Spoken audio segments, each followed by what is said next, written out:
આજે દશેરાના પવિત્ર પર્વ નિમિત્તે સુરતમાં ભર ઉત્સાહ જોવા મળી રહ્યો છે। વર્ષોથી ચાલી આવતી પરંપરાને જીવંત રાખવા સ્વાદપ્રિય સુરતી લાલાઓએ ફાફડા જલેબીની જયાફત માણવા માટે વહેલી સવારથી જ લાઈનો લગાવી દીધી હતી।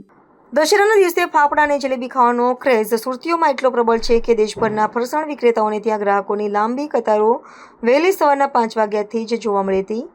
એક અંદાજ મુજબ સુરતીઓ એક જ દિવસમાં 5 કરોડ રૂપિયાથી પણ વધુના ફાફડા અને જલેબી આરોગી જશે। આ આંકડો સુરતીઓની મીઠી અને તીખી સ્વાદપ્રિયતાનો પુરાવો છે। વિક્રેતાઓને ત્યાં ફાફડા અને જલેબીના એડવાન્સ ઓર્ડર પણ મોટા પ્રમાણમાં આવ્યા હતા, જેમાં સુરત શહેર અને જિલ્લામાંથી ખાસ ઓર્ડરનો સમાવેશ થાય છે। આ દર્શાવે છે કે આ પરંપરાગત વાનગી લોકો માટે કેટલો લગાવ અને આતુરતા છે। આ વર્ષે સુરતીઓ માટે રાહતની વાત એ છે કે મોંઘવારીના માર વચ્ચે પણ ફાફડા અને જલેબીના ભાવમાં કોઈ વધારો કરવામાં આવ્યો નથી। મોટાભાગના વિક્રેતાઓને ત્યાં ફાફડાનો ભાવ પ્રતિ કિલો ₹500 અને જલેબીનો ભાવ પ્રતિ કિલો ₹500 રહ્યો છે।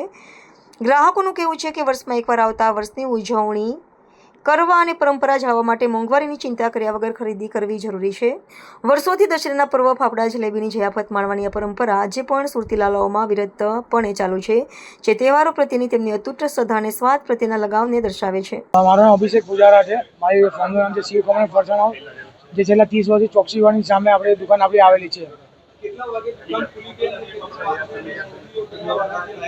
સવારે 4 વાગ્યાથી લોકો હજી હું દુકાને નહીં આવ્યા ને પહેલાં લોકો લાઈનમાં ઊભા રહી ગયા હતા અને 2-3 કલાક લાઈનમાં ઊભા રહીને ફાફા લઈને જાય છે। એના માટે શિવકમ પરિવાર દરેક ગ્રાહકનું દિલથી આભાર માને છે। 2 કલાકથી વધુ સમય લાગે છે તો શિવકમળ પરિવારે બીજી કઈ રીતની વ્યવસ્થા ગોઠવેલી? જે 2 કલાકથી વધુ લાઈનમાં ગ્રાહક લોકો ઊભા છે એના માટે છાશનું વિતરણ કન્ટિન્યુ ચાલુ છે। લોકો માટે જેને ચા પીવું એનું ચાનું વિતરણ બી ચાલુ છે આપણા ત્યાં। વાત કરીએ તો કેટલા કિલોનો ઓર્ડર હતો અને કેટલા વાગ્યા સુધી આ ભીડની અપેક્ષા કરતા?